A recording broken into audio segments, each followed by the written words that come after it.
Meeting to order. Everybody have a chance to take a look at the minutes? Make a motion to approve. Second. Got a motion second to approve the minutes. Any discussion? All those in favor? Aye. Opposed? Minutes are approved.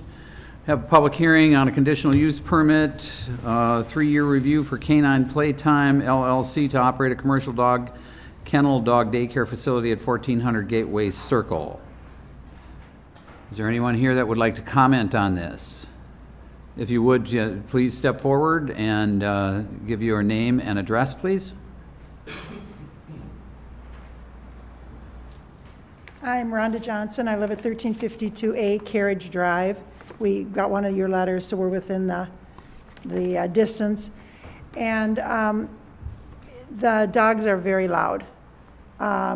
Multiple dogs are out barking simultaneously. We have a berm, and then we live below the berm, but you can hear it plainly, very plainly. So that's my comments. So, you don't want it there? No. Okay. No, I think it's way too close to houses. We have a big townhouse development. There's, across from Aldi, there's another big townhouse development, all within easy earshot of the dogs barking, so. Okay. Thank you. Thank you. Anyone else?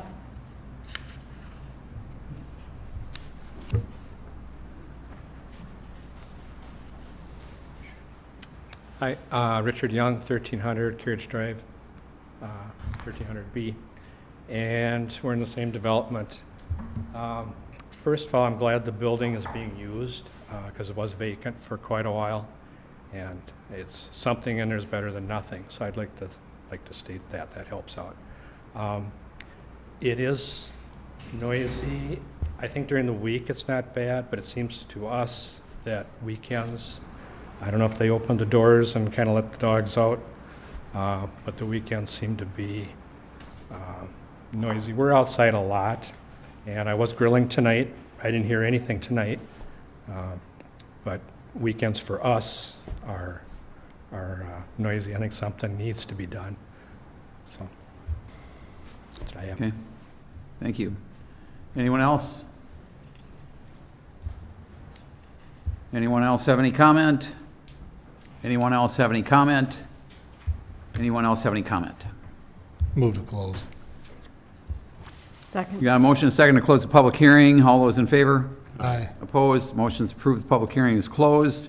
Discussion and possible action on a conditional use permit, 3-year review for Canine Playtime LLC to operate a commercial dog kennel slash daycare facility, dog daycare facility at 1400 Gateway Circle. Is the applicant in the audience? Yes. Okay, would you care to go over your proposal? Sure. I mean, I guess we didn't come here with a different proposal other than we'd just like to continue where we're at. Again, if you would identify yourself. Oh, sorry. I'm Bob Bodie, Robert Bodie, and it's my wife Kim. We own Canine and the building that Canine is in. And so I do understand there is some dogs that bark. We try to keep that to a minimum. If there are dogs that are barking, I think we can, especially on weekends, we can do a better job maybe of keeping them inside longer. We do let the dogs are primarily outside to go to the bathroom. So for the rest of most of the day, they're inside the building in the facility. So the dogs are kind of like kids. They get outside and they get a little rambunctious and they do bark. And like I say, we try and keep it to a minimum. I have talked to the girls who run the daycare. My daughters run it along with my wife. We do have other college students and high school kids working weekends a lot of times. So I have asked them to, especially Saturday mornings when they let the dogs out about 7 o'clock. If there's any dogs that are barking, we ask that they bring them immediately back in because we know people are trying to sleep and they want a little bit more peace and quiet. So we're doing the best that we can. I guess we can always do a little bit better job, but I'm not sure where to go from here. So Mike, in 3 years, your office hasn't received any complaints until now. Is that fair in saying? Is that correct? Official complaints, yes. I did get a call early on in my tenure regarding scent from potentially the animal waste floor drain. So in the morning, they would come through, and then you would have a scent of animal urine. Where was that? It would have been one of the neighboring businesses in the area that had some question about that. And then obviously I said it's a conditional use permit, so when their time is up for review, they're provided notice and welcome to attend these meetings. So other than that, no. That and then the comments here tonight, we haven't received anything. No barking complaints in those 3 years. I mean, Hard to say because you've hard been to here. say, I've been here a year and a half. Okay. Yeah. And there's no one. I included the minutes. I think it's one of those things that we could, consider another review, understanding that there might be an issue with the noise, within a year or 6 months, if they can address those issues. I would say 6 months, if not even sooner, to address. You're saying you're going to try to remedy the problem. I know you can't guarantee it to the neighbors, but we got to try to reassure them Sure. that Yeah. you're going to do that. So I would say 6 months or maybe even December, come back and talk and see if it's gotten any better for you guys up there. If not, then we would probably have to do something different. So, yeah, I mean, this is the first I've heard of this, so we haven't been able to take any action because we didn't know there was necessarily an issue. Obviously, I know the dogs bark, so not, discrediting that. They are going to go out and bark occasionally, so I don't know, is it at a certain time or? Well, yesterday was in the afternoon, and it's not a short time. It's not like they go out, go to the bathroom, and go back in. They're barking all the time I was out there, so they're not out just to go to the bathroom. They're out a long time barking. Sure, I mean, I'm not saying that they're out for 5 minutes and they're back in, but I mean, the majority of the time, they should be in the building. I mean, if they were out for a shorter period of time, would that be something that would be? I'm sure any less barking is better than more barking. It's just the number you're talking. It sounds like 8, 10 dogs barking is how it sounds. I don't know what it is. I'm not looking at it. I'm just hearing it, so. Sure. Why don't we revisit it in 3 months? Yeah, I don't know what you guys think. What's the average number of dogs you have there? It varies. I mean, there's anywhere from, I suppose, sometimes there's 25 dogs. Sometimes there's up to 50 or 60 dogs, but they're certainly not, they're not all out at one time. They're in different groups. I think I saw in here that you have like 10 out there at a time. Oh, yeah. There would More be. than that? Yeah, there's probably 15 or 20 dogs sometimes at a time outside. I think I have 10 in my neighborhood. What is? That would be my question, I guess. Those are goats. To the council is what's a reasonable, there's saws going on at Menards all the time. There's, ATVs revving up at the business next door. It's a business district, and I know that there's going to be noise, and we don't want you to be unhappy, so we want to work with you. But what's reasonable? Right. I think what's reasonable, I'll make a motion that we revisit this in 3 months, and that you being facilitating a good neighbor, work on whatever you need to do to try to remedy the problem, and in 3 months, come back, and if it's not any better, we'll go from there. Okay.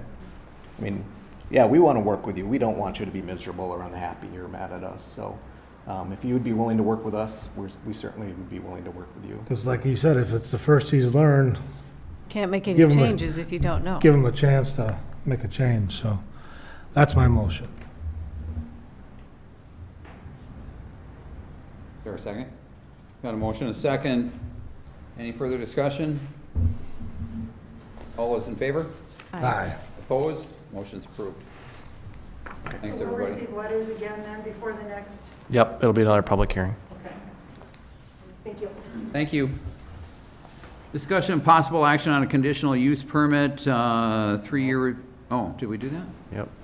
I guess we did, yeah. Discussion possible action on a zoning map amendment from AR agricultural residential to R1, one-family residential for the 21.1 acre ML parcel known as the St. Croix County tax parcel 040-1026-30-0000, Land Devco of Hudson LLC. Do we have anybody? Nick, are you?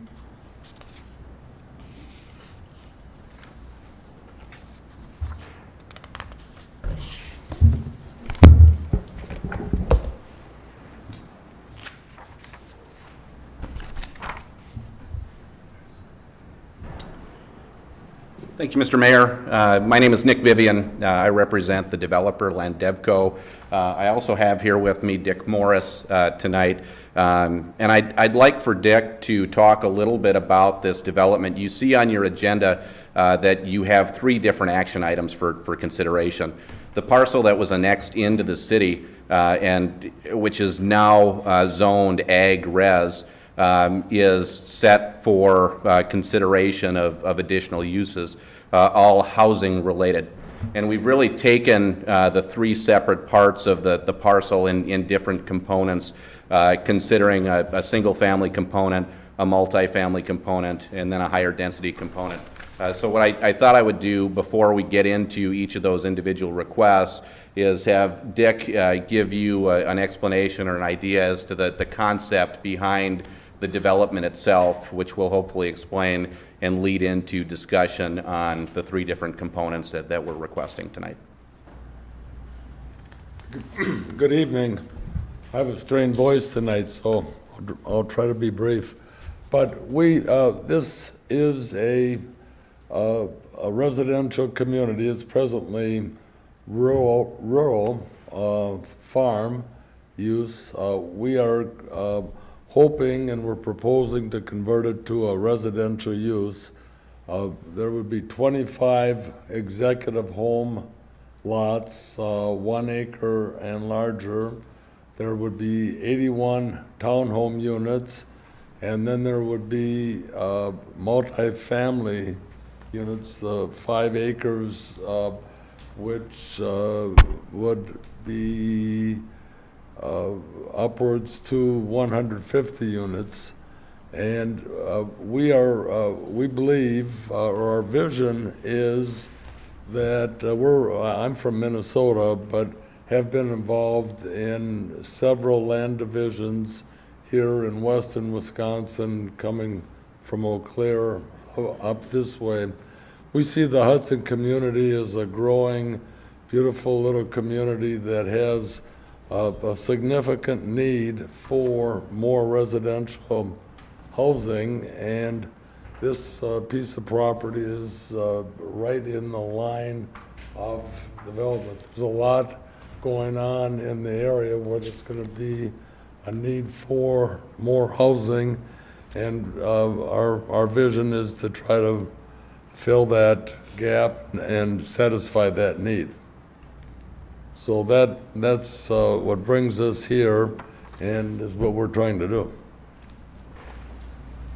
Dick, may I ask, well, you know what, I'll wait until we get farther down the line, I think. Yeah. So what we've learned as we've worked through this process, a couple of different things. Number one, there's a tremendous need for housing in the Hudson community. We know that in talking with the superintendent of schools. We know that in looking at the businesses that are relocating to the area. We know that in the development that's happening out at St. Croix Meadows. There's a tremendous need for housing. Secondarily, there's a need to do it right. Just because a community is in a position to develop housing doesn't necessarily mean that you just approve any particular use of a property, any particular density. And so we're approaching this particular development from the perspective of being responsible, working with the existing community as it sits today, and really trying to work with the city and with the community members to make sure that we've got housing that makes sense for this community, which is why you see kind of a 3-tier approach, a single family housing, a townhome housing, and what will be a higher density apartment component of this, all 3 at different price points, which will make housing affordable across various different income levels. So the first request that we have relates to the 21 acres, which is a single-family portion of the property, the far western portion of the property, which sits within the St. Croix Scenic Riverway District. Under your comp plan, that property is currently slated from a land use perspective as 1 and 2 family residential. As I indicated previously, the zoning coming in, the actual use that we can make under your zoning code when the property came in from the town of Troy is ag-res. And so in order to even put forth a plan for development of a single-family community, we are required to seek rezoning from the city. And so we're asking for the council's consideration in rezoning that 21.1 acres on the western part of the property as R1, which would allow for those single-family lots and allow us to proceed with a proposal for platting for a single-family community. Nick, maybe I heard this wrong, or Dick, whoever wants to answer. I thought, for some reason, caught my attention. I thought I heard you say that for those 25 single-family homes that there were going to be 1+ acre.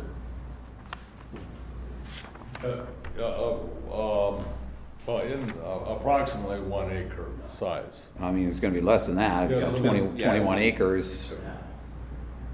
Yeah, if it's 21 acres and there's 25 homes, it will be, for the most part, a little bit less than that, but approximately. It'll be, by the time we put our plan together and identify the green space, it will, in all likelihood, be less than 1 acre. So they're going to be larger lots. They're going to be larger than your typical city lot. What you will see, assuming that we're permitted to move forward, will be an application for a conditional use permit, which would allow us to cluster in a particular way to allow for the aggregation of green space. So we'll have larger lots, but larger green space areas. We envision kind of a green space community where you have trails, where you have green space around the exterior, but where you also have lots that are larger than your typical quarter acre or third acre lots within the city. So they will, in all likelihood, by the time we're done with this process, they will probably average a half to 3/4 of an acre. Okay. Very clear. Do you have a price point that you're looking at, a range for each of these 3 different types of housing? So the single, the multi, and then the apartment? We are the land developer, and we will sell these lots to a builder. We have a tentative agreement to sell the townhomes and the single-family homes to a particular developer, and I think the price point, and I don't want to name the price for a third party, but I think they are in the $350 to $475 range on the homes, and I think in the townhomes they are in the $225 to $350 range.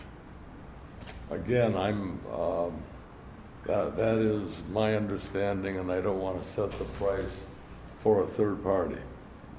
But they're going to be well done. They're done. We're dealing with a local developer on those who already has product in town, and very important to us that this will be a nice neighborhood, well done. Likewise with the apartments or the multifamily, it's going to be a B+ product, nice amenities and not a Class C type facility. So, am I responsive? Thank you. And I don't want to get too far down the road of focusing on the particular use, because really what's before the Plan Commission tonight is, do you want this property to be used, to be authorized for residential purposes? Because as of right now, it sits at ag-res, and we can't develop it at ag-res in its current condition. And so the thing that I'd like to focus on really is, how do you want to see this property utilized, which is why we'll talk about your comp plan, and we'll talk about current zoning and what you've envisioned for the future for this property versus what we're asking for versus how it sits today. So with respect to the 21.1 acres, you have envisioned as a future land use 1- and 2-family homes on this particular piece of the property. We're simply asking that you allow us to proceed with a development that would allow for 1 and 2 single-family homes in this particular area, such that then we can bring back a proposal, a plating proposal, which actually shows the layout, and we can provide far greater detail as to what those homes will look like, what their anticipated price point is, what the sizing of the lots are, and that. So we're really just looking for authorization to begin that process. Mary Claire? So Mike, can you go over the letter received from the state of Wisconsin? Yes, today we received a letter from Kay Lutsky. It's essentially a reminder stating that, you know, despite whether the property is annexed into a municipality, it's rezoned, or it's whatever somebody wants to do, is it stays in the riverway as it always has been, as the boundaries were in, David, correct me if I'm wrong in the back, 2004 when the riverway NR 118 was adopted, 2002 or 2004? Okay. So that, the requirements, and we've adopted NR 118 whole cloth. So it's, our ordinance is effectively, or is, state statute, NR 118 and 115, when it is discussing the riverway. So because, and I think the reminder is timely in that, I think it's a good reminder that just because we annex something doesn't change it to the river town district, right? Which is what the city of Hudson is. The properties within the city of Hudson currently, because it hasn't really changed since 2004. This stays in the small town, or the rural residential. Rural residential. Thank you, yeah. Rural residential district. And that was the gist of her letter, was a reminder that, hey, you know, just because it's annexed or something happens doesn't take away the requirements that are in place through the state statute and local ordinance. Well, And I would just add, from the developer's perspective, we agree fully with that position that this property falls within the St. Croix Scenic Riverway District and is subject to NR 118. We've worked with Mike, we've worked with Dave. Our plans as they move forward will fully incorporate those requirements, which is one of the reasons that I mentioned the CUP that will come back to the city for additional approval, because we have to get additional approval for density as we move forward. So we are of the full understanding and mindset that 118 will govern this development, and our plans will be fully compliant. Nick, David, did you want to add something? Yeah, I think it's worthwhile just to note that, Could you please identify yourself? yeah, Dave Schofield, SEH. I think it's worthwhile to note that in the riverway, in the rural residential management zone, which is what this came in as, because it was south of the 2004 city boundary, the minimum lot size without any sort of conditional use permit would be 1 acre, 1.0 acres. The minimum lot width would be 200 feet. So as per the application tonight, that's what they could come in at. 1 acre lots, 200-foot width. On a 21 acre parcel, you could probably get 17 or 18 lots, because you have to have space for the right-of-ways to service the lots. You have to have a little bit of drainage and that sort of thing. So you'd be in that 17 to 18 lots that could fit in that area. As Nick alluded to, there's a process in the riverway that allows for conditional use to cluster and reduce the minimum lot size and the minimum lot width. That's not where we're at tonight. Where we're at tonight is just the rezoning to R1, which would be 17 or 18 1-acre lots would be approved, if this is approved this evening and next. so they would have to come back to ask for a reduction in the size of the lots to meet the 25 they're looking to put in? Right, you can, with a conditional use permit, you can go up to 150% of the number of units that you could have gotten on the property. So what's before you tonight is 17 or 18, depending on how clever their engineer is. and that's what you would be approving tonight. Any additional density would have to come back before this body as a conditional use permit. Well, here are some concerns that have and have received through the constituents that are directly impacted up there. And I share those concerns about if we rezone this, and this conversation, what I'll say is probably going to be addressing all three, C, D, and E of these, but this has to be done particularly right in regards to safety if we rezone it. We have to look at in regards to the Mayor Road and River Ridge Road residents, and whether that's improved, or whether there's an entrance at that River Road and Mayor, because it can't handle it, at the River Ridge and Mayor Road, the west end of it. The other, I'm not in favor of the high density, but that's further down, and I think E. But we don't know what kind of traffic this will produce. I know you've done your traffic study, Nick. We don't know what the development is going to do at the dog track for traffic. And once we improve those roads, Mayor Road, River Ridge Road, they're going to become throughways for everybody that knows they're there. And if I was a resident up there, and it's my job to represent what the residents are telling me, no way, unless we're doing something a little less than that high density, which is down the road. I think, and I'm not going to talk for the people that are here to also talk to it, they may be somewhat okay with the 25 executive homes or whatever, and I'm okay with that too, but I'm going to err on the caution of safety, and whether these roads can control any of this. Yeah, I know you said you were going to do Mayor Road is in the development agreement or plan or whatever. River Ridge Road is just as bad, because once you open that up for through traffic, that road isn't going to be able to handle it. It's already crumbling from pickleball people parking over by Anderson Park. It's not going to sustain that kind of traffic. And we don't know it. And you can have every engineering report you want, but if we're going to develop and continue down growing like we are, who knows what kind of excess traffic we're going to have. And I understand those concerns. I absolutely do. To the point regarding traffic. We've provided the city with a traffic study dated May 24th, 2018. That traffic study does account for St. Croix Meadows.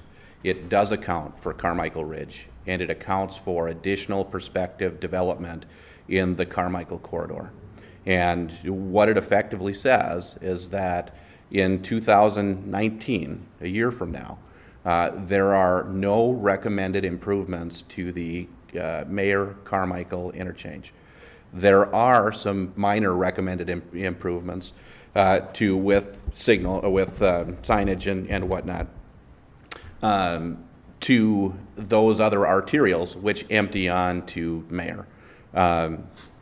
It's not until 2029 that there's a recommendation that the Mayor Carmichael interchange be signalized, and that's because of overall growth within the area. And so from the perspective of whether we've adequately studied traffic, I think we have.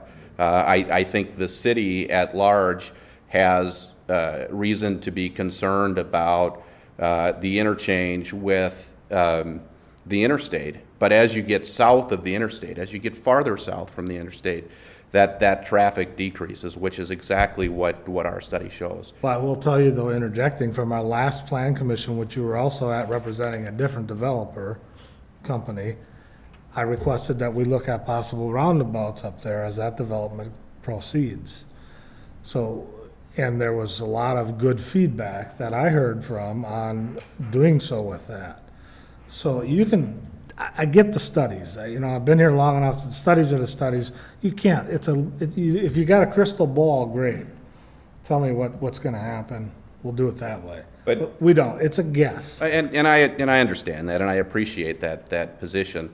The challenge is that you have to make your decisions based upon actual findings and not guesses. And so the best we can do is hire consultants to study the traffic and to study what the increases will be as a result of this particular development. Now, I can tell you that my clients have, despite the fact that they're not happy about it necessarily, have agreed to step up and improve Mayor Road, which is a significant improvement, which is in excess of $1.5 million. And so to say that the city is also going to require the improvement of an ancillary road that is a city issue currently becomes very challenging for a developer. Regardless of whether this property is developed, the city will have to do something with River Ridge Road. There's going to be... So you're acknowledging there's an issue with River Ridge Road? Well, not personally, but I assume based on the comments that I've received from you and in hearing from some of the residents that there are concerns about that road currently, regardless of whether there's another house built down in that area. And that's a city issue that it has to grapple with. You've got to find a nexus to the improvements that have to be made as a result of this particular development. And, you know, that nexus for Mayor Road is pretty clear, because whether it's a single family or whether it's the townhomes or whatnot, these roads are going to empty out onto Mayor Road. And so I don't think it's beyond reasonable for the city to say to the developer, you need to play some role in improving Mayor Road. You need to play a role in improving the sidewalks. That's very clear to me. But if we look at having to improve other arterials, and I do understand the concern with River, this property will never develop because the cost to the developer will be in excess of $2 million, and it's not going to be economically viable or feasible for anybody to develop. Well, this Nick, over. you know darn well that we do what you guys want on this. It's going to impact River Ridge Road huge, directly impacting what you do on this property will affect River Ridge Road, no matter what. Well, I think the decisions that the city makes throughout the southern part of the city will have an impact regardless on that road. And so there's development in St. Croix Meadows. Will that have an impact? There's other development, that could occur in the southern part of the city. Will that have an impact? If it's an issue now for the city without any development down there, it's an issue that the city should address. And so, again, I don't know that the city can have everything in attaching conditions to approval for a particular development. We acknowledge that the city has infrastructure that needs to be upgraded. There's no question about that. But there is a question as to what's reasonable for a particular developer of a particular piece of property to bear. Give me some clarification on why you're at, this one is 21, but there's two different maps here. One is 20 or 13.57 and the other one is 21.1. What am I missing there? The 21.1 is the area within the Riverway District. Yeah, I get that.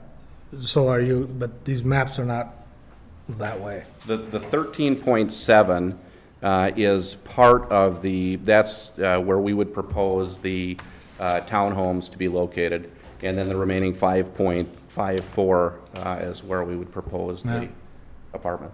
That's where they would need the amendment to the comp plan. On the front, call it the front half, This front. the east half, yep. Yep.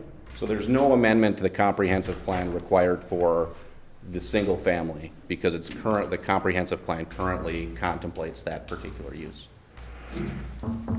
And believe me, Nick, I was here when we put that comprehensive plan together, so I know what we're looking at doing.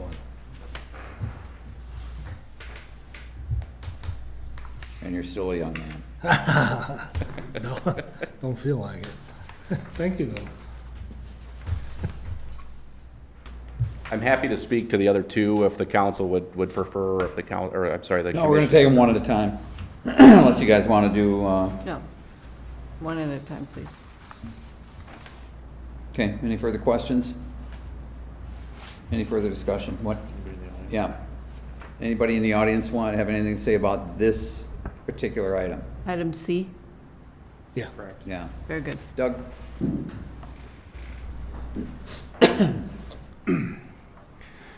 Doug Rowan, 295 Riverview Drive, so I'm a direct neighbor to this particular parcel, representing myself, my family, and the Riverview Drive Homeowners Association. My first comment is, on September 4th, there's a public hearing on this topic. It seems premature for you guys to make a decision before all the voices are heard in the public hearing next week. So that's my main comment for tonight. The other is there is an easement on the property as well, and that needs to be continued to be respected.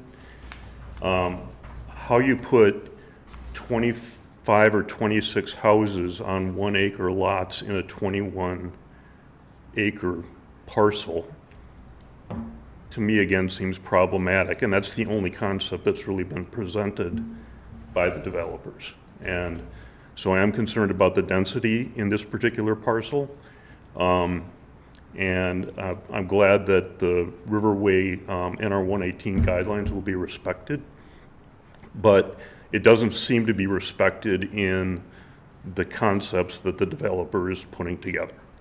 Okay, Doug, you did hear, I mean, I questioned about the size of the lots, and you heard the lots are going to be half acre to 3/4 acre, right? In the Riverway, that section of the Riverway is 1 acre lots. Well, and of course, that's what we're taking up right now. I guess we're not doing the other. It would have to be 1 acre lots that we're discussing. Because there's the Riverway overlay in Sure. that section. I mean, as it is right now, it'd be 5 acre lots, is my understanding. Right, well, ultimately, you With the understood city zone. what they're asking for, though, but that's farther down the line. So Right. let me ask this, are you here to oppose all three of these measures? I'm particularly focused on this, the Riverway parcel. On this? Yeah, but I guess, my overall message is the same, is there's a public hearing next week. I'm confused how you can make a decision before all the voices are heard on all three. So that would be a common, Well, what we do here is we present to the council the idea if it gets that far, and correct me if I'm wrong, and then we hear the public's input on what we think is best or not at the council, at the public hearing next week. okay? Is that correct? It's Yeah. in code, that's, yeah. I mean, the process is the process, so that's what we're doing. Okay. Has that not been explained to you clear enough, or? I mean, Well, my understanding was all the information for the public hearing had to be presented 30 days before the public hearing.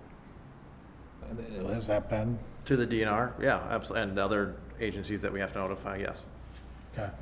I just want to make sure you're satisfied with the information you get and the answer you get. I guess, you guys manage the process. It just seems a little backwards to me that you would be making decisions before you have all the public input. But I think we make the recommendation that Correct. goes to the public, I know, but it is following code, and it's what it's the process that we've worked with for, Since at least Years. 93. Okay, yeah, So it's the process. thank you. right. Thanks, Doug. Anybody else? Yes, Jeff? Jeff Mazinski, 1417 Wheatgrass, Hudson. Just about these lots, it just, for this planning group and everything else, I think that there's a lot more information that's needed before you can really okay something, or we need actually how it's going to be laid out, not just that, well, we're going to kind of do it this way when it does get okayed or something else. Everybody needs to see strict plans of how it's going to look or what you guys are going to do. To switch it just over one little parcel to 1 acre lots, obviously the state has done that. They started off by saying that they were going to do 25 at 1.5 acres, which would be 37 acres that they would needed. Then they found out that this is down to 21 acres. And again, when you do the roads and everything else, you guys have come back and said that you only are going to get 17 to 18 houses.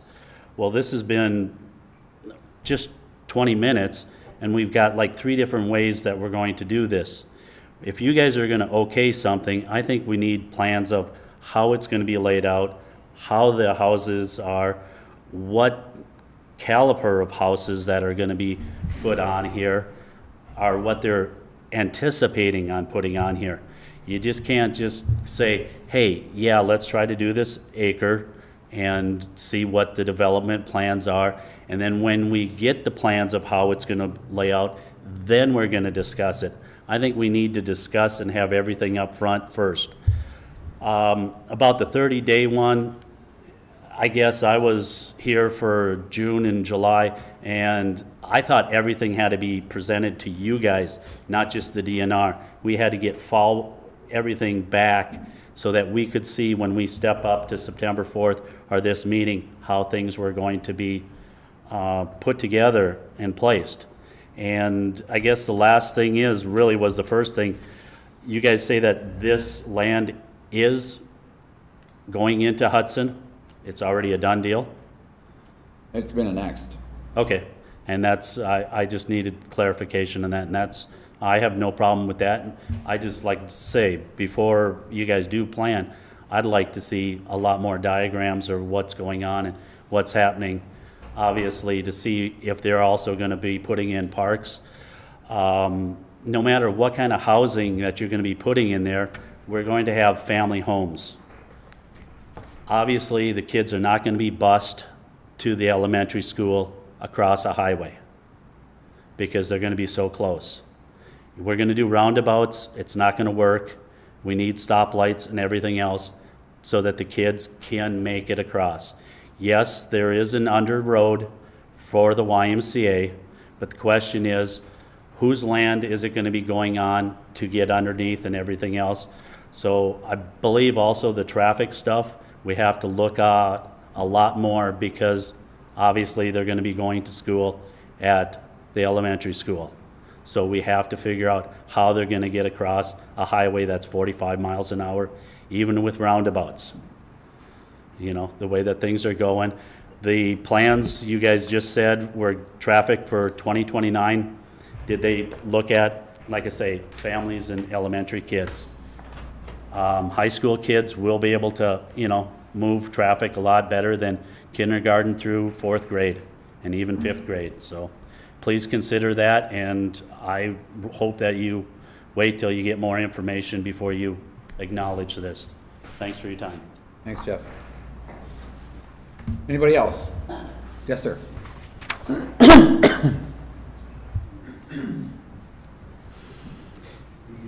My name is Dan Brook. I live at 1901 Twilight Lane, which is the village of River Ridge, right on the corner of the two roads you've talked about.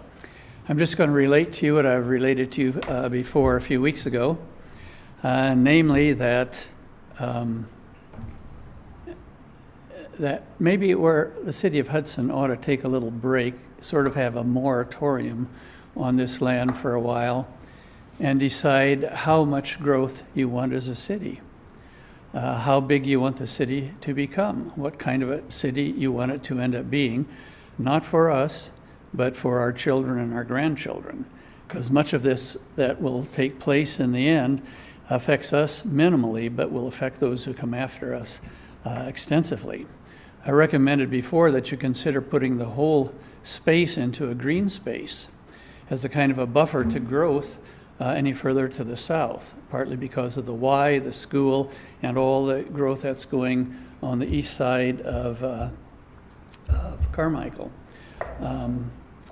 Because my own judgment is if you want to keep the character of the town such as it is and limit some of the infrastructural changes and have the quality of life going on in perpetuity, that you may want to set a limit to population growth, population size, residential units. All the conversation is based on the assumption that development is good, that more housing is good, and I think it's an assumption that needs to be challenged. And I would just recommend that you invest significant time and effort in doing some more discussion about the prior questions, namely the kind of city you want this to become. Thank you for all you've done in the past. Thank you for letting me speak, and I wish you the best in your discussions. Thanks. Thank you. Anybody else? Yes, sir.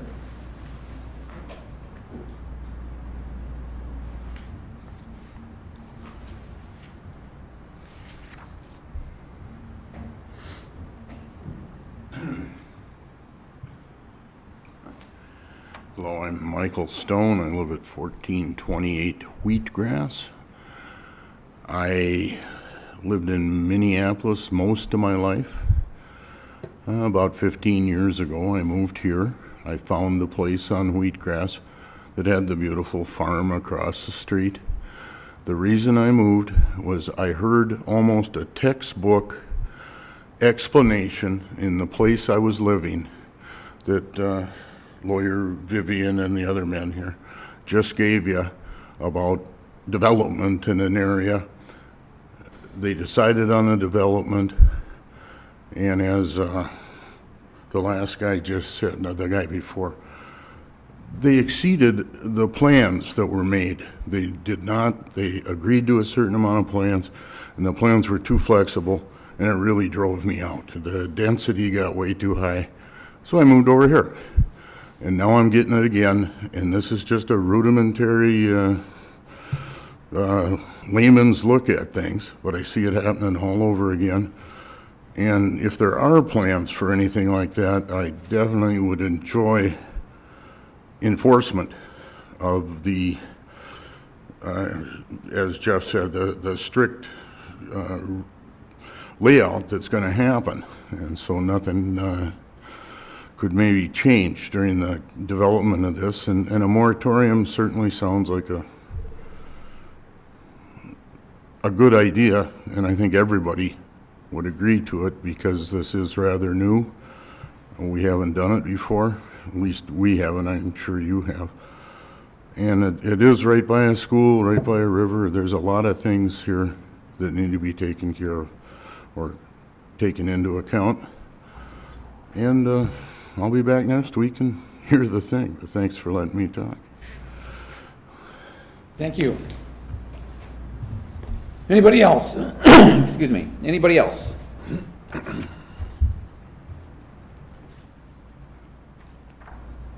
Mr. Mayor, if I could just offer a couple of responsive comments. First, with respect to the comments that were raised regarding the lots, this is not about what the lots will look like. It's not about what the houses will look like. This is about use and the question of whether the city will authorize the use of the property. So if we move forward beyond this point and through the city council and we're good enough to get approval on the rezoning, we will then bring back a preliminary plat which will show all of the lots. Mr. Owen has reference the easements that are on the property. There are a couple of easements that impact this property relative to access to his home and the homes of the bluff owners. And we will absolutely respect those easements. We're required to respect those easements. And so those easements are not going away. They're not shown on any document here as of yet, other than the map that you received that identifies the easement, because we're not at that place. The place that we're at is solely about use. And then finally, with respect to NR 118, just so that everybody's clear, what you would be approving or recommending approval would be rezoning subject to the requirements of NR 118, which is, David has said, is that 1 acre lot minimum. Now, there are provisions within NR 118 which allow us to come back to the city to seek additional density, and that's a process down the road. But what you would be approving, recommending approval of, is rezoning subject to the requirements of NR 118. Anybody else? I have a question. I was here when we redid the comp plan. What was the year that we did that again? 2009, Okay, and what's our next scheduled time to? 2019.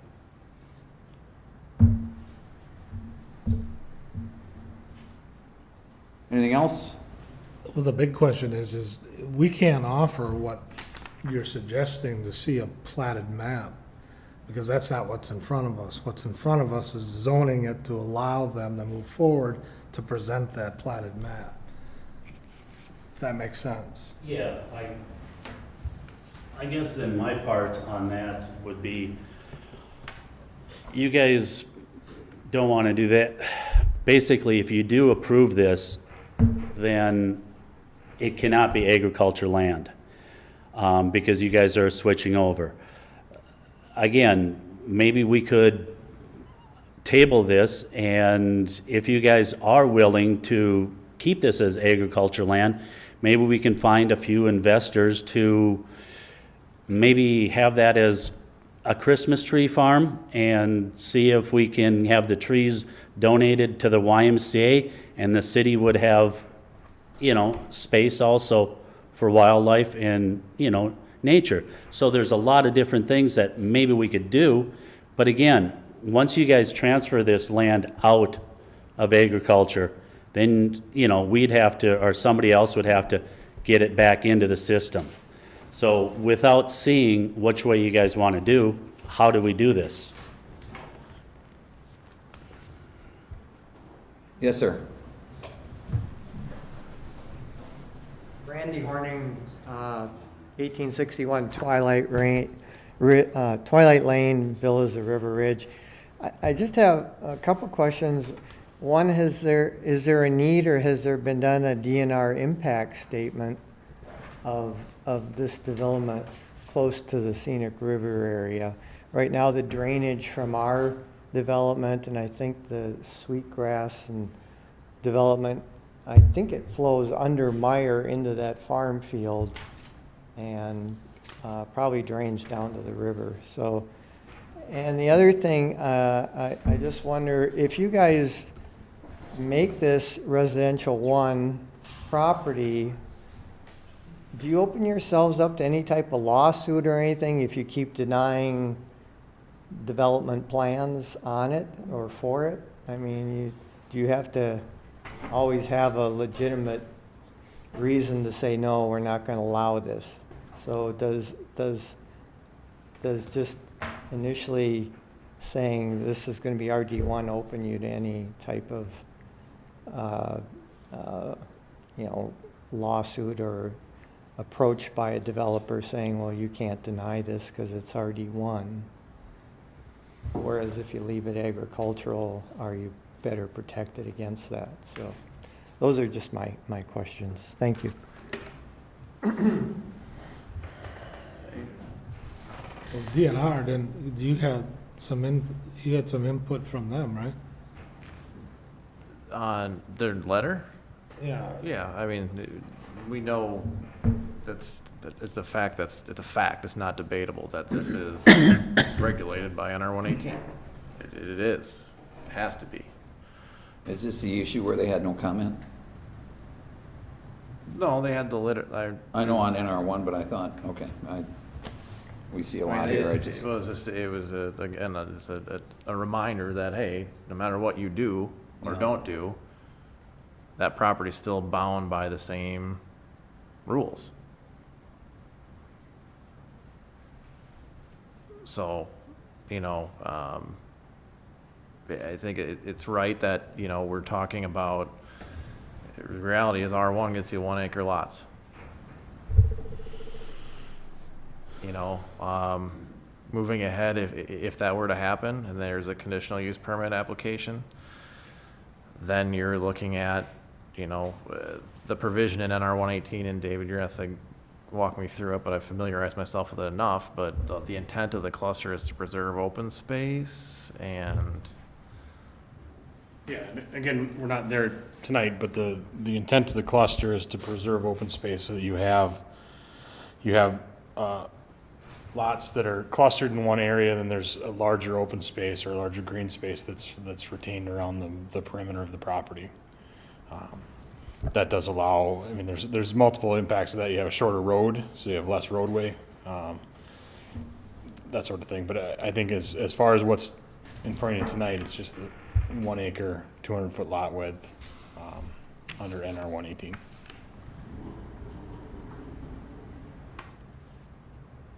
Anybody else?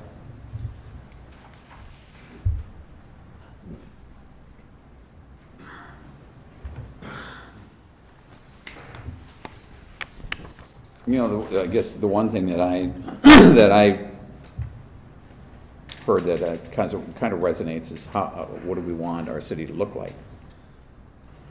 And I've asked that question myself, and I've asked it of other people. At one point, 9 years ago, 10 years ago, probably took a while for this thing to be developed. The comprehensive plan, the people that designed it indicated that this property would be, it was suggested that this property would be annexed and would be utilized for single-family and two-family residential.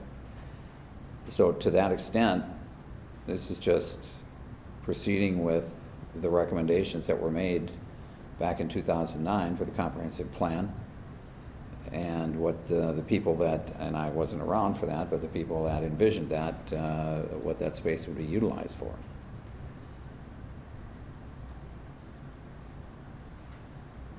So, I mean, I guess I'd like to have, if there's going to be discussion, I think it should revolve around that. What, was the comprehensive plan, was the way it was envisioned consistent with what we're trying to do? Half of it is, I would say. Okay. But other than that, I wouldn't agree with the east end of what they're, from when we did, I don't know if you recall. That's not up yet. Well, I know, but, and it does follow what we decided would fit up there. But I'm having trouble with the amount of property, or the amount of the executive homes up there. Of course, that's not, it's, the way I understand this is that the way this has to proceed is that the first thing that we have to do is rezone it to allow for the 1 acre lots. And then after that, if that is approved, there would then be a discussion about whether we go to the, in our, what is that? The cluster. The 150%. Yeah. So we can't have that discussion unless or until we rezone the property. Yeah. And we won't know the plans either unless we rezone it. I mean, we've got a sketch of it, maybe, huh? Yeah, from the budget study or the capital cost study is the only thing really that we have. And that, and then obviously there are issues with that concept in respect to the easements and things like that that'll have to be acknowledged and respected. So again, it all boils down to whatever an engineer, or what their engineer comes up with and how they would put that together. Can I ask you just to speak up a little bit? Oh, I'm sorry. I should sit closer. Yeah, Yep. Yep. Mary Claire. I mean, I think part of the challenge is that the city looks different, very different now than it did in 2009. And so you have a comprehensive plan to give you a guide. But, I mean, we would not have foreseen at that point all of the other development and things going around, right, specifically in this area. So I think that part makes it a little bit challenging. And knowing that, if we decide to go on C, have concerns about D&E, does that mean that C doesn't move forward unless D&E move forward? And we don't know that until we move forward with C. I think that's accurate. And I think it's a fair question, as you had said, of, what do we want Hudson to look like? I mean, do we just bring everyone in, annex everything, develop everything, and then what do we have?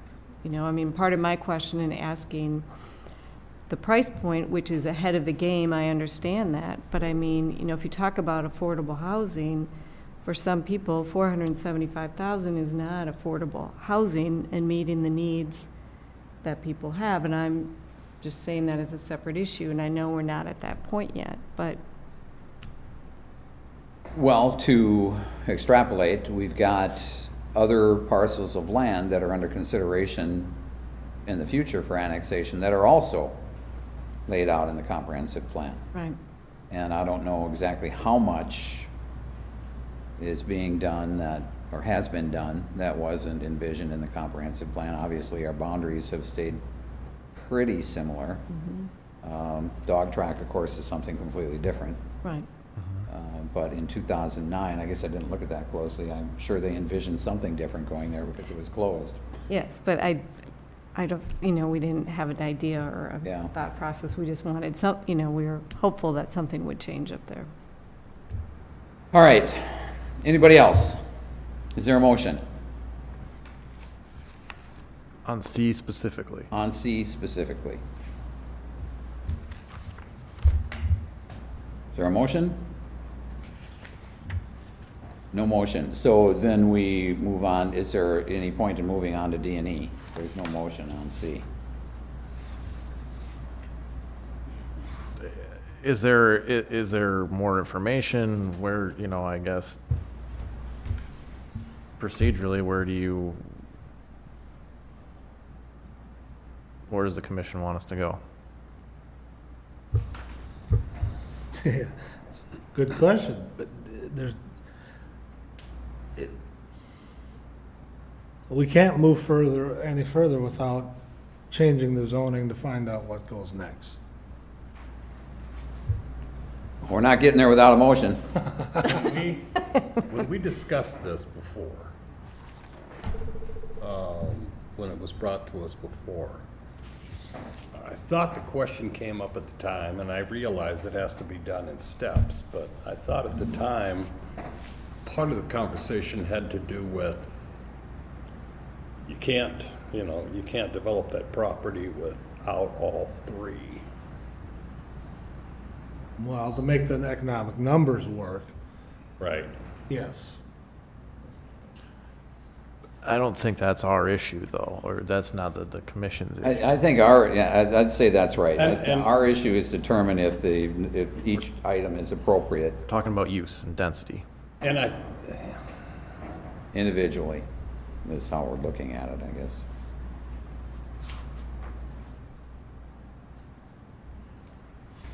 Or would you rather take it as all three? we what? Well, I think that Needs to be in order to get this done, I think that it needs to be, if it's gonna get done, I think it needs to be done individually. Clearly, we have an absolute issue with the last item. There's no doubt about it. Randy's made that very clear. And so the Right. question is, do we have issues with the first two items? And without a motion, it would appear as though we do. I am more amenable to C than I am D and E. I am too. I will make a motion on C. And just to clarify, your motion is, To approve the zoning request, That first, the first, and that it stay in NR. I mean, at this point, obviously, it's the 1 acre lots that fall under NR. 118. so it's this motion, this one. But then adding that they're 1 acre lots that fall under R 118. Well, I mean, if it's approved, then and in order to meet the specs, it would have to be 1 acre lots. 1 acre plus, correct? Right. Knowing, of course, that there would be consideration in the future, if this is approved, it's the first step, knowing that there's gonna be consideration for going from 17 houses to the cluster concept, taking up to the 150% rule, which would take it up to 25 homes potentially. So it would be a process. And so just so everybody understands, if this is voted on and approved tonight, there will be a discussion on this about doing the cluster then, because it has now been rezoned to R1.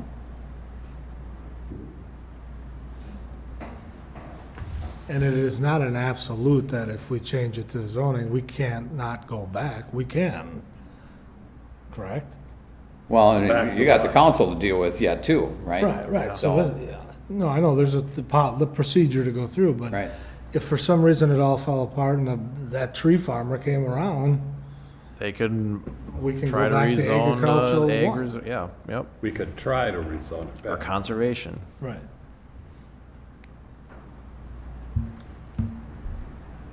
Was there a second to that motion before I ask another No. question? No.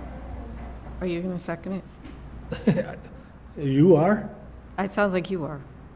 I'll second it. Very good. So I have a question. Can you just repeat so my understanding is that they would have to fall under the 1 acre lot, but then unless, With the procedure that we're putting in place right Yes.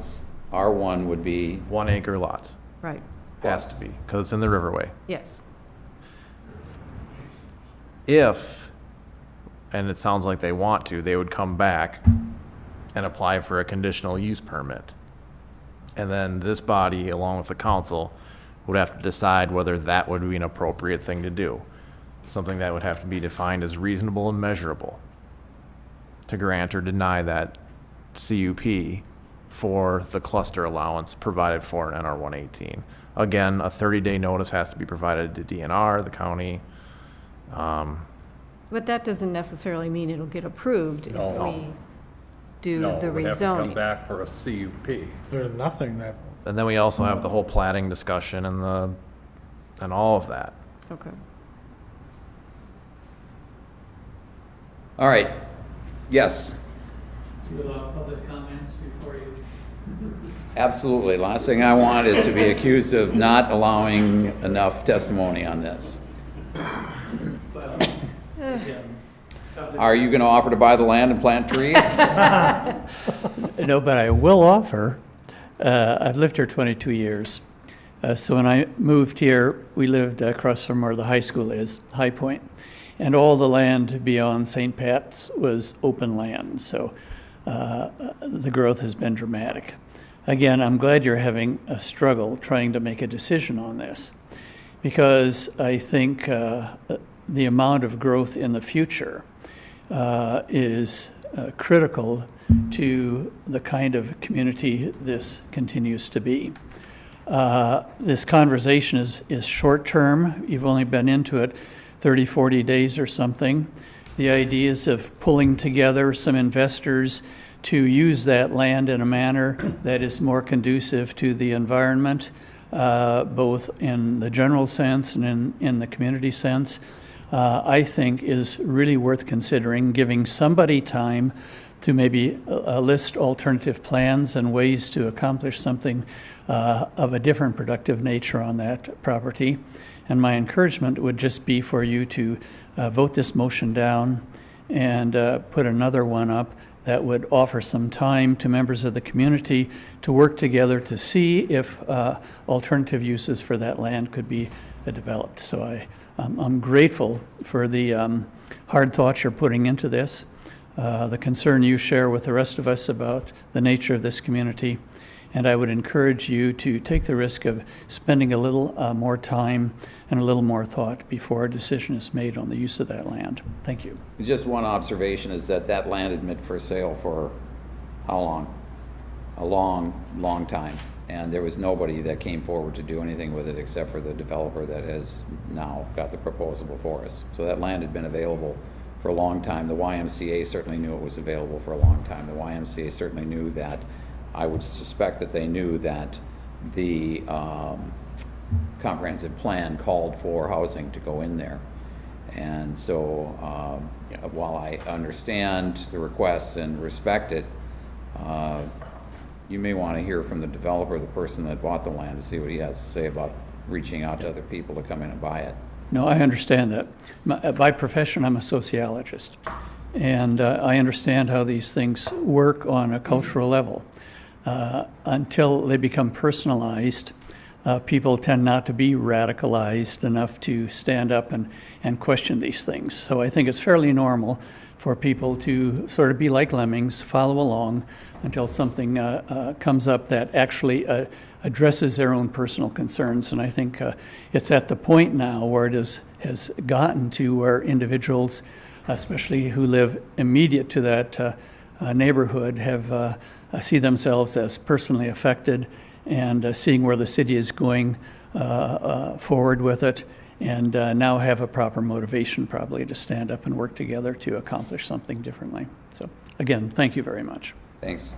Anybody else? Doug? Yeah, Doug Rowan again. I just want to clarify one thing. There have been multiple offers made on that particular parcel. The sellers have never been willing to sell that parcel separate from the other ones.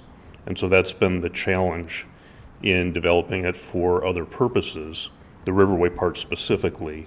So I know personally there have been multiple offers to buy that parcel independent of the, call it the other two parcels that are being discussed. So it's just a clarification.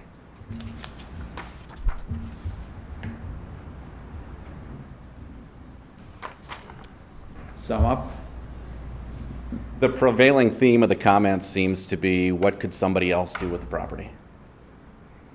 There are lots of things we can think of that somebody else could do with the property, but that's not what the city is presented with. The city is presented with a party that has a purchase agreement for this property and is looking to develop the property in accordance with your ordinances. There have been comments about what happens if the developer does this or the developer does that. You have a playbook by which we have to abide. And so you now have an interested party. You have a party that's committed a lot of dollars and a lot of resources. You have a use here on this 21 acres, which is as low intensity as it gets above ag res in the city of Hudson. So this is the use that you're presented with. And while I appreciate all of the other what-if scenarios, this is the responsible development that we're seeking to have approved so that we can move forward with plans. Thank you. Thank you. Anybody else? Anybody here? Everybody ready to go? Got a motion and a second. All those in favor? Aye. Opposed? Motion's approved. Item D. Discussion and possible action on a zoning map amendment from AR agricultural residential to RM1 multiple family residential and a comprehensive plan amendment from 1 and 2 family residential and general commercial to medium density residential for a 13.57 acre ML portion of St. Croix County tax parcel 040-1025-70-000, Land Devco of Hudson LLC. Thank you, Mr. Mayor. This is our second request, and it involves two things. It involves a change of the city's comprehensive plan for 13.57 acres from 1 and 2 family residential and general commercial to medium density residential. And we're also seeking to change the zoning to RM1 medium family residential.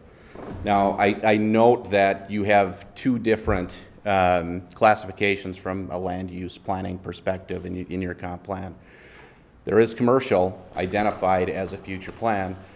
And as we talked with staff, as we've talked with members of the council, as we've talked with other members of the community, it seems that commercial in that particular location doesn't make a lot of sense at this point, which is in part why we're not proposing a commercial use. We are proposing to move forward with a residential use of townhomes for that particular location. In looking at the city's comprehensive plan, the thing that I want to bring your attention to, and I've blown up the future land use planning map, so hopefully everybody can see it. But as we look at medium density, you'll notice that immediately adjacent to and north of the property that we're seeking to have the comp plan amendment applied to, you have medium density. And as we look at the actual zoning classification, you're going to see that there's higher density in other locations that are nearby. And so while we're not seeking to maintain 1 and 2 family residences in this particular area where we're looking to add townhomes, what we are seeking to do is maintain consistency between the properties to the north and this property. You'll note that there is a significant density throughout this area.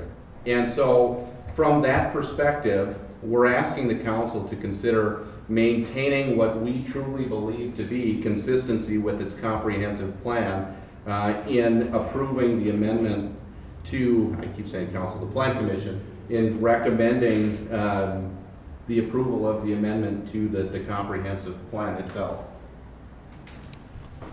When we talk about zoning, you'll see the parcel that we're talking about is right here. And we're asking for RM1 zoning.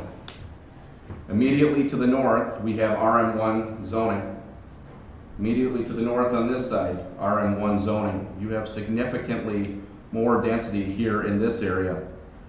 Over on this side, immediately north of and adjacent to the single-family homes, you have RM3 zoning, where you have higher density as well.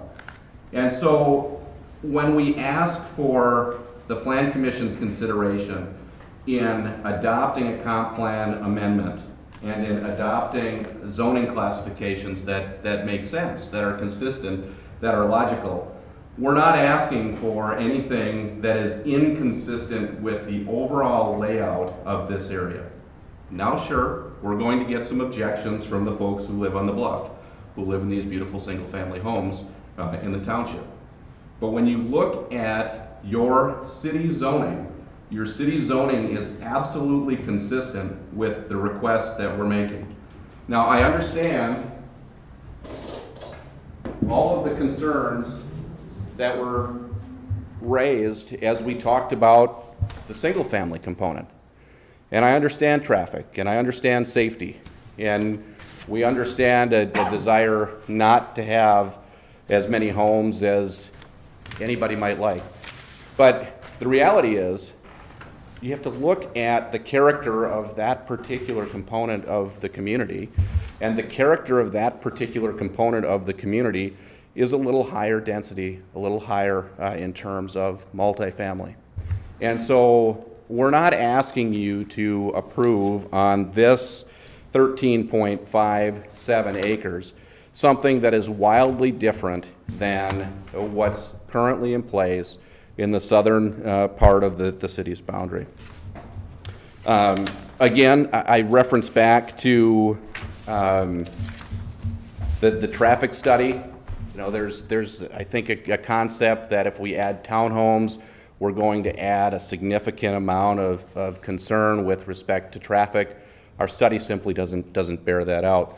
When we talk about affordable housing, the price points here are going to be $225 to $350. We don't have a whole lot of inventory at that price point in the city of Hudson.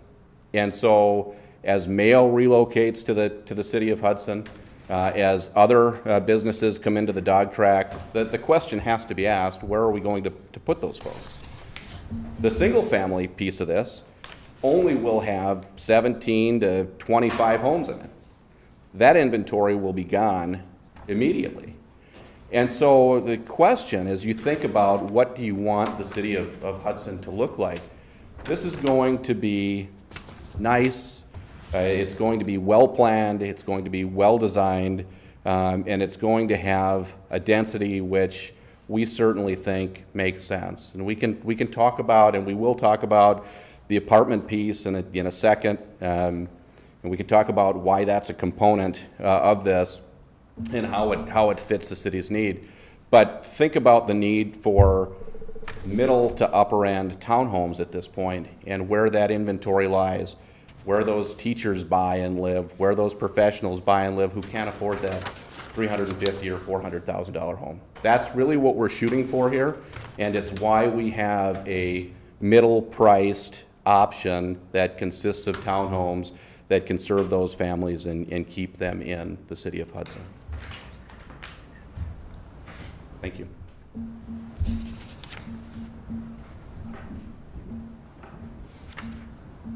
Frank? How many units are you anticipating on that? 81 to 83.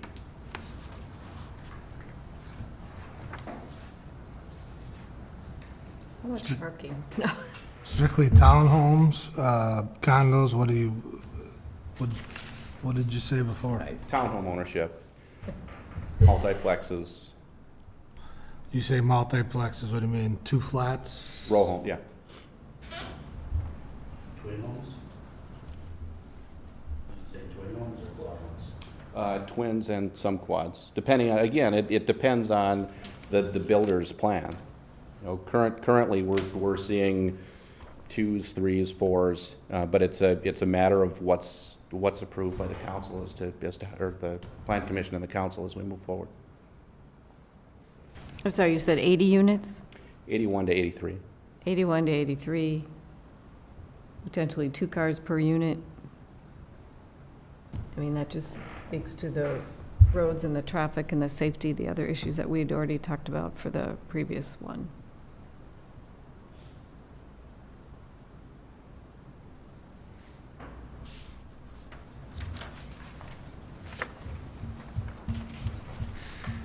And while I appreciate this is in the comprehensive plan, again, that was 2009 and a guide. Yep.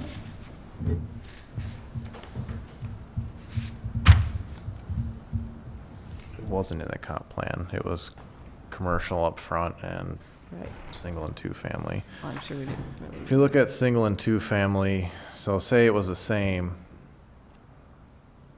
you're looking at 1 to 6 dwelling units an acre, largely comprised of single family detached dwellings. So what are we looking at math there, Randy? Did you have your calculator out there? Well, if you did 81 and they all had 2 cars, it's 162 and it just, so what, 300, 400? It's a lot of cars. But I'm going by, You were going by the 1 to I'm going 6. by density, and that gets Oh. you, 83 units would be 6.1 units per acre. So, I guess part of the discussion needs to be how different is medium density residential versus 1 and 2 family, as from a land use perspective. And then you're looking at, on the zoning piece, is it R1 or is it R2? Because you can make an argument then that R2 is a logical choice for a single and two family land use to say, well, we'll just do duplexes. That's the flip side of that coin too, that I think everybody needs to be at least aware of in terms of how many units we're talking. So when you say duplex or a townhome or a flat, as I would say, They're different. what's the Zoning code defines, in an R2 district, they have to be 2 dwelling units in a building. So a duplex is what I would define that as, right? If you want anything more than just 2 units in a building, you have to go to the RM1. So to get a brownstone or a townhome with 3, 4, 5-plex, whatever it is, R2 does not provide for that. Just for some context. Yeah, it's a means for clustering effectively. And I think that the point that Mike was trying to make was that there may be other ways that we can accomplish the same level of density under different zoning classifications, or Potentially. different levels of traffic based on zoning classifications. So when the commission looks at the request for medium density and RM1, we make that request because that's the type of development that the builder wants to construct in terms of how they're going to build these homes. But to the extent that we had a different builder with a different structure, very likely we could achieve the same level of density and the same level of intensity and traffic and whatnot with a residential type designation. We don't think that's best for that area. But I want to come back to the traffic component, because I hear 80 times 2 equals 160, and that's the number of trips. Well, ultimately, traffic engineers study patterns, and they study demographics, and ultimately what they've told us is it's not going to be until 2029 that you're going to need a signal at Mayer and Carmichael if all of this development happens. If Carmichael Ridge is built out, if St. Croix Meadows is built out, if this particular development is built out. So I understand the shock value of looking at 80 units coming in and 2 vehicles, but the reality is you have to take the entire city in context with the number of trips that are currently taken, and what our consultants are saying, and we have no reason not to believe them, is that this development as proposed will have very little impact from a safety perspective. And I know it's a challenging concept because we're adding cars to the road in this particular area. But that's really the only thing that we have to evaluate traffic right now. David, can you speak to any of Glenn's review on this? And it's okay if you can, obviously. I just Well, didn't. first, Nick, we're gonna continue to agree to disagree, but if you look at Carmichael Road, the engineers were wrong on what happened on Carmichael Road. It grew like that. They were wrong. So to put some perspective back at you, it's a crapshoot. I understand that developed more rapidly than the engineers had projected. There's no question about that. I think that the question for this body to consider is what impact will this development have given everything that you have? The city, for the most part, the city on that end of town is pretty well built out. Now, you have St. Croix Meadows, and there's potentially going to be some housing there, and there's going to be some commercial use.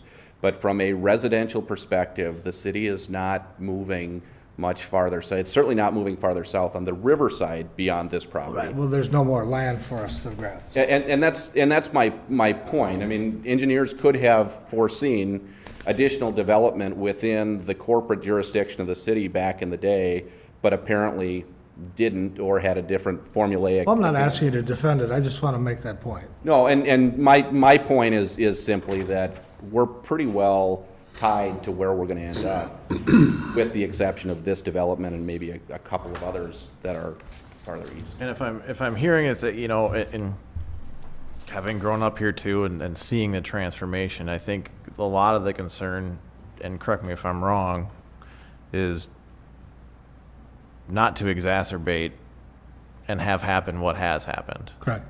Right? In a nutshell? Correct. So, Dave, do you have, you know, and what that means from a traffic engineering, and, you know, I'm not an engineer, what that means from a trip generation perspective and all of that, you know, that's where Glenn, and I don't know if Glenn gave you an overview of kind of what he. Right, so the consultant hired a traffic engineer to evaluate the traffic, and then our traffic engineer reviewed their calculations. And I think it's worth noting that there will be additional traffic on Mayor Road. There's no doubt about that from this development. How does it get to their destinations? Do they go to Carmichael? Do some of them go up O'Keefe? Do some of them go up Industrial? So that traffic splits, and how exactly you do that traffic analysis, obviously there's a little bit of an estimation purposes there, because each person, when they leave their driveway, has a choice every day, and they're not going to necessarily Well, go yeah, the same common way. person isn't gonna ask the engineer or ask Right. Mike what way I should go. Right. And if there's issues, they're calling me. Yep. You know, so we have to make the right decisions moving forward on any development that comes up. So it's absolutely fair to say that there will be additional traffic on Mayor Road. The analysis that their consultant did and that we reviewed said that the intersection of Carmichael would not reach a level of saturation, intersection of Carmichael and Mayor will not reach a level of saturation until 2029, and then additional traffic controls would be necessary at that point. There will be additional traffic on O'Keefe and Industrial as people try to avoid that intersection until that signal is there. I hope that is helpful. Are you saying, go ahead, I'm sorry. Are you saying that our traffic engineer agreed basically with the results that came back from theirs? Yes. And based on the knowledge that you have and know, are you really thinking it's not till 2029 that signals and such need to be updated there? Right, you have to get to a certain point. The state doesn't want to see traffic signals installed in places that don't warrant it. No, I because understand that, you end yes. up slowing down Carmichael. Right. When there's two cars coming out on a side Yes. road, people start to ignore those, and then you get problems. Right. So you have to get to the point at which you warrant the signal, and that, according to the calculations, doesn't show that it would happen until 2029. And you agree with that? Yes. There's Not an obviously. exact science, I'll It tell you just seems like that. a really long time for me until, with all of that's going on, until that is And needed. But I'm not an engineer, I will admit that. Obviously, we are requiring the St. Croix Meadows engineer to provide an updated traffic analysis too, understanding that that plan has changed. Right. You know, so that could alter the timing of that Right. warrant, So I have a either question. before or after. Go ahead. I just have a question. So if we postpone D and E, does that mean that the common council then can make a decision on these? Or will it stay with this body until we make a recommendation? Ultimately, a recommendation has to be made. There is provisions in code that if the plan commission fails to make a recommendation, that the council will they will act on it. But if we choose to postpone this evening to gather additional information or thought, the common council will not make a decision, right? They would hold the public hearing, but you're correct, they couldn't act on it without a recommendation. Okay. And as history has shown, they don't necessarily take our, I know, that's why I asked the question. So is there additional information you're looking for?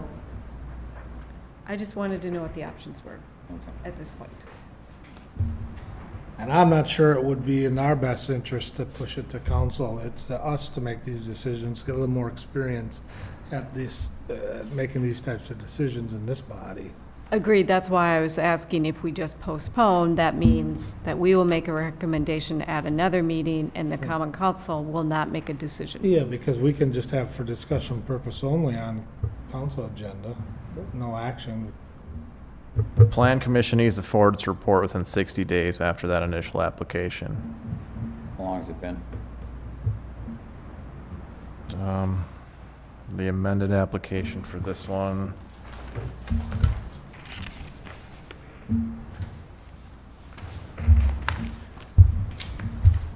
7/16? July. Is that? That's correct. Is that right? Okay, 7/16? thank you. unless they consent to an extension. Well, I certainly don't want to postpone unless we have a good reason to. If there's additional information that you need that we're looking for that's not here, that would be a good reason. Well, in regards to D, we're in the same situation as C, but it's a little more dense. Right. It's not, Well, the one difference that I see between D and E is if I heard this correctly and read it correctly, is that the density that's being proposed in D is consistent with the density in the properties surrounding D. correct. And zone, That's completely different for E.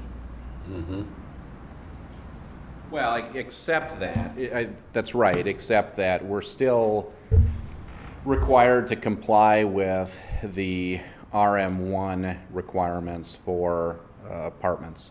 And so my clients will need to make a determination. You have RM1, RM2, RM3, obviously, with different density requirements. And my clients will have to make a determination as to whether their apartment buildings, the density that they seek for those apartment buildings, can comply with the RM1 requirements. They're actually fairly limited. And so since we filed the application, it may well be the case that we need to look at RM2. We don't quite know yet, and as long as this were noticed, we wanted the council, the plan commission and the council to make a determination with respect to RM1. But on that RM1 piece, and Mike can speak to it, the dimensional requirements are, it's half of the area of the lot, if I'm correct. Correct. Which is relatively limited for apartment space. So we may be back with a different approach to that particular parcel. Are you speaking about item E right now? Item E, correct. Right, so let's stay on item D. you're not putting apartments in D. Those are town. They're all, yep, that's correct. Okay. Are you withdrawing item E? We're on item D right now. I know, I'm just asking. All right. Any other questions? Any other information needed? Is there a motion? No more public comment? Oh, certainly, if you got something to say. I just got one thing to say. Look at this. Look at this diagram. How much green do you see that's like public park? You've got this. This belongs to this community. So you have this Anderson Park. You've got all this housing. No green space. And now you're going to fill this in with more housing. Right now we've got kids riding bikes up and down Meyer Road, River Ridge Road. We've got people pushing strollers, walking, all sorts of things. This is going to totally change that. There won't be anything. Where are people going to go? I guess that's the frustration I have with this. There's no proposal for open space. Jeff? I understand the housing, everything else. I guess it's the developer that's gotta, decide everything else. But he's kind of saying that it mirrors. And I guess I kind of look at it as a cake. How many layers are we gonna get? So basically, if we just go down to a regular lot size and have single dwelling homes in there, you also are gonna bring down the traffic and everything else. That's not what he's proposing. He is proposing twin homes, everything else. And again, if you look at, yes, he did show that there's twin homes and there's apartments right there. But then again, how much of an area are we going to have look the same? How many layers of twin homes next to each other before we start really, again, going down to single homes and then going back up? You need to change pace every once in a while. You need to have a little contrast in the city. You can't have all mobile homes in one area, all twin homes in one area. You have to make the city look a little bit different. So my question is to you guys, how many layers of twin homes do we want in one area? Anybody else? Anybody here? I mean, it does go back to your statement about what is the vision for Hudson, part of it too. So is there a motion? Is there a motion? Is there a motion? All right, I'm saying that item D fails for lack of a motion. Item E, I would say there's probably absolutely no point in taking that up right now, unless somebody wants to. Just comment on that piece of it, Mr. Mayor. So I understand the concerns about apartments. There are no apartment buildings in the city of Hudson. And so to talk about the community looking different, we've offered a plan which offers single-family homes, townhomes, and apartment living. Try to find an apartment, not in a building because it doesn't exist, but try to find an apartment in the city of Hudson for $1,200. That's what we're proposing as a development, is to create some not subsidized housing, but housing that is affordable to a family that's not in a position to buy. And so from the perspective of diversity, from the perspective of serving residents who want to be here that can't afford the median home of $300,000 to $350,000, we are not a community that offers that particular type of inventory at this point. And so as you consider what you want Hudson to be and where you want it to be, and as you consider the growth and development of your business community, there will be people, there will be professionals, there will be families that need and require rental properties, and we don't have anything to offer. And so how will we serve those families? Will we send them to River Falls? Will we send them to New Richmond? Will we send them back to Woodbury? And I think just from the perspective of identifying what you want Hudson to be and what you want that housing makeup to be, we're not offering something that will rapidly change the city of Hudson's transportation infrastructure. It's just not there. And so if you have other concerns, we're certainly happy to talk with commissioners about how we address them. But from the perspective of offering diversity in housing, diversity in pricing levels, diversity in how the community looks and feels, because I can sure tell you that that area of town doesn't look very diverse at this point. And so this particular developer is trying to offer something that we don't have. And I get the fact that there's concern about density. I really do. But to foreclose the idea of even considering apartments, to consider higher density townhomes, to consider those price points for those that want to live in the city, I think sets a bad precedent and challenges the business community to say, we want to invest here, but where in the world are our employees going to live? Because it's going to create a significant issue. So I'd ask you to consider whether it should be in the city's long-term vision and the city's long-term future to provide those additional options for people that want to hit that price point or people that can't afford to necessarily buy in our community, but who want to be part of our community and want to live here in this great place. Thanks, Nick. Any comments? Anybody? So can I just go back for clarity on item number D, being that we didn't, Number D. number D, item D? What did I say? Sorry, D. Since we didn't have a motion come forward on that, what is the next step with that? To be a failure to make a recommendation, the council ultimately has to make a decision on the item. I'm not sure of that.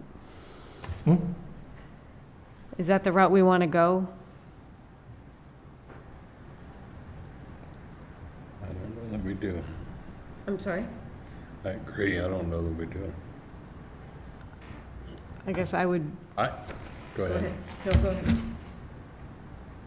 I'm not sure that I would send it to the council without a recommendation and have it be left to the common council. All right, so again, is there a motion? To reconsider. Motion to reconsider, which failed for lack of a motion. I'll make a motion to reconsider. I'll second it. We've got a motion, a second to reconsider. Any discussion? All those in favor? Aye. Aye. Opposed? Motion's approved. What's the quorum for here? We're at it right now. Aye.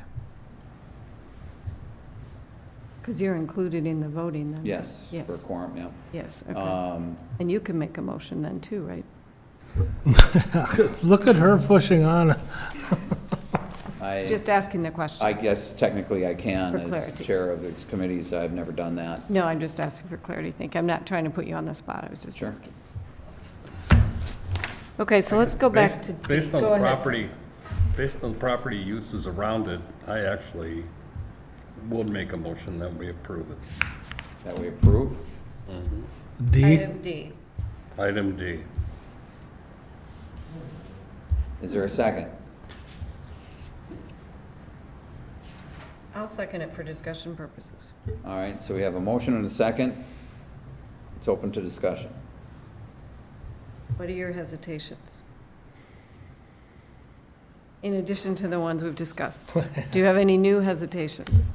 I am really trying to fight with Nick, your comment about there's no apartment buildings in Hudson, and $1,200 Right. for a rental unit is throwing your money down a hole, but I'm not quite sure what your comment meant by that. Mike?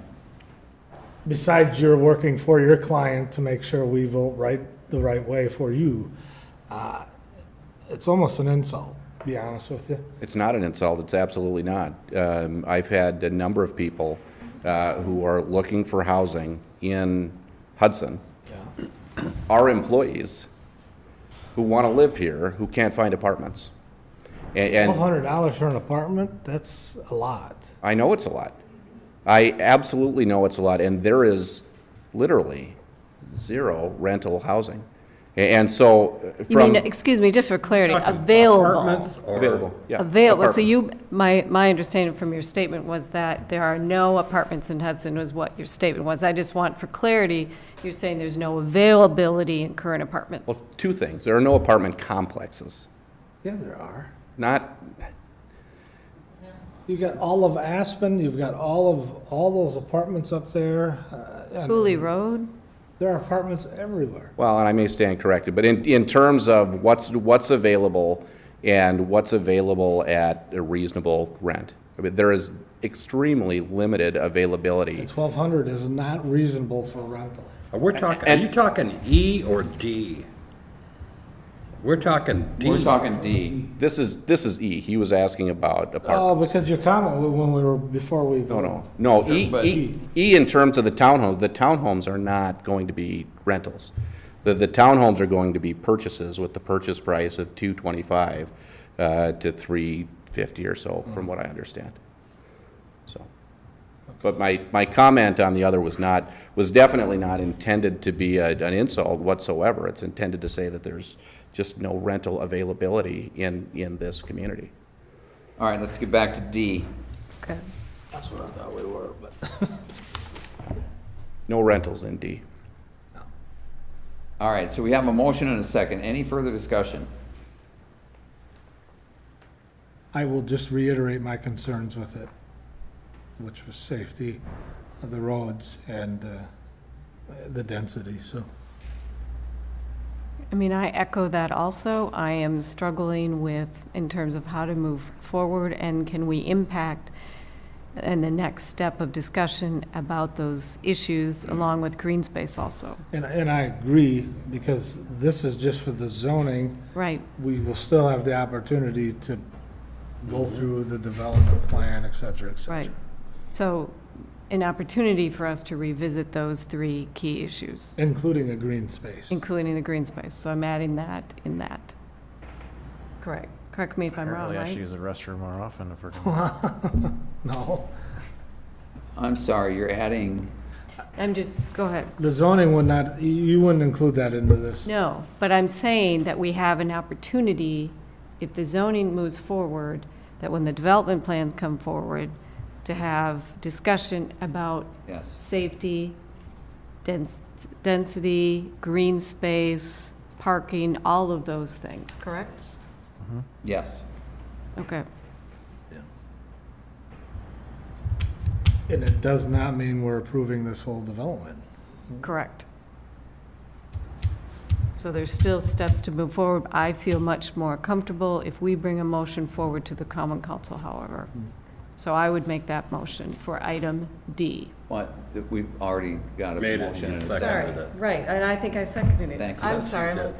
Yeah. 10 to 9, I'm a little, I'm sorry. Call for the question. Whoa, now that you're done talking, No, no, if anyone else has anything else to say, please speak now. I'm sorry. all right, no. All right, anybody else? Anybody? Got a motion and a second. All those in favor? Aye. Opposed? Motion's approved. Item E.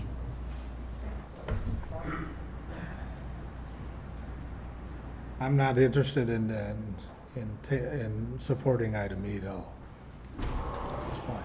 I would say my recommendation would be specific in the recommendation saying your reasoning of which, if so, comp plan not consistent with the comprehensive plan. Is that what you're? Yes, that and the other issues I've stated previously. All right, I I just think, want to be very clear and detailed when we make this motion. No, I and think, recommendation to the council. I think that second bullet, deny the rezoning and comprehensive plan amendment as presented. Mm-hmm. So I would second that motion with this verbiage. did you make a motion, Randy? So moved. Okay, so we have a motion and a second. Any Correct. discussion before you call the question? So I struggle with this one a bit because you have two items before you. You have a comp plan amendment request and you have a zoning request. And as I understand the motion is to deny both, denying the zoning request for inconsistency with the plan, except you just approved it on the last item, for the very same request.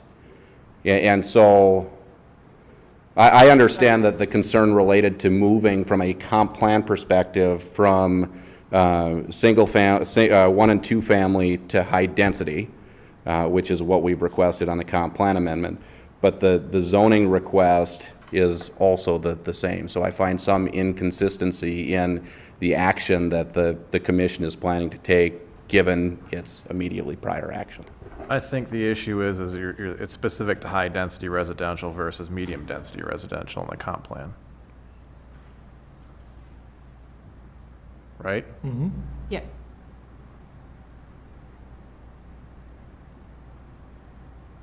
All right, we've got a motion and a second. Any further discussion? Anybody else? Can I clarify what the motion and second is then? What?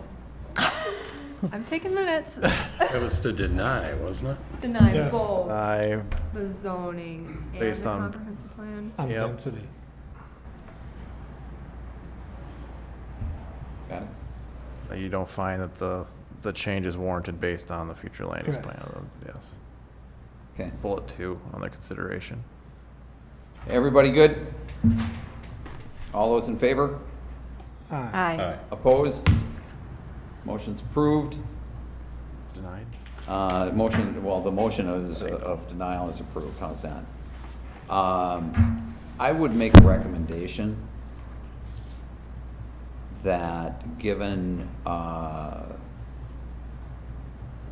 the previous denial that was sent to the council, that somebody here, I was going to do that, okay, all right, sounds good.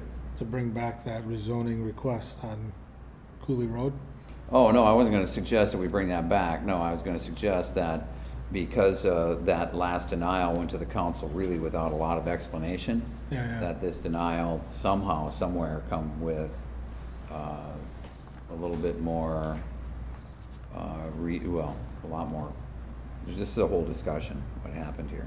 So will you bring that discussion forward then? If The Emily types liaison? it properly. I'm sorry? If what? Yeah, Be easy. I didn't hear you, I'm sorry. yes. Oh, okay. All right, anything else? Meeting dates. September, September 11th and the 25th. Well, I do have that question though,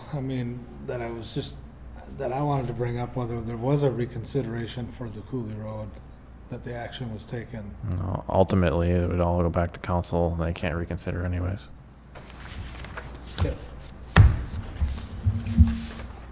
All right, I'm sorry, the dates were September 11th? And Sure, maybe I'm tough on it. September 11th and the 25th. and the 26th. Thank you 25th. all for coming.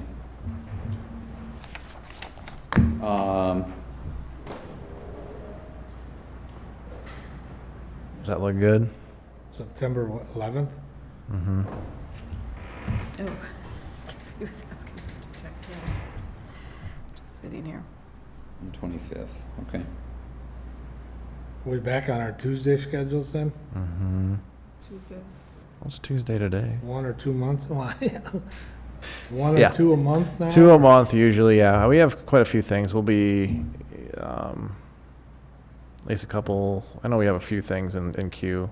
Thriving Financial, building, at least one other site plan in the business park, and then obviously with the St. Clair Meadows project.